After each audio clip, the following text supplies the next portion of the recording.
লাগে নাই, খুব খারাপ লাগছে।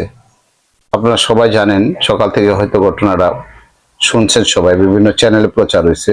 টঙ্গীতে খোলা ম্যানহোলে পড়ে নারী নিখোঁজ। এই নারীর দুইটা যমজ বাচ্চা আছে। কিভাবে চলা এই দেশে, কেমনে সম্ভব? দুইটা যমজ বাচ্চা নিয়ে বাচ্চারা আশায় বসে আছে মা ঘরে আসবে। ঘটনাটা বলি। 27 জুলাই 2025 গাজীপুর টঙ্গীতে এক হৃদয় বিদারক দুর্ঘটনা। খোলা ম্যানহোলে পড়ে গিয়ে এক নারী নিখোঁজ হয়েছেন। রবিবার রাত আনুমানিক 9টার দিকে ঢাকা ময়মনসিংহ সড়কের হোসেন মার্কেট এলাকার পাশে এই দুর্ঘটনা ঘটে। বৃষ্টিজনিত কারণে পানিতে ভরা ঢাকনা শূন্য ম্যানহোলটি দুর্ঘটনার কারণ বলে জানা যায়। নিখোঁজ নারীর নাম তাসনিম সিদ্দিক, ডাকনাম জ্যোতি, বয়স 26 বছর।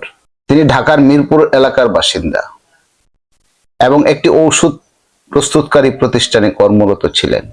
জানা গেছে তিনি হোসেন মার্কেট এলাকায় একটি বাসা থেকে নেমে রাস্তা পার হওয়ার সময় হঠাৎ খোলা ম্যানহোলে পড়ে যান। রাস্তাটা পানিতে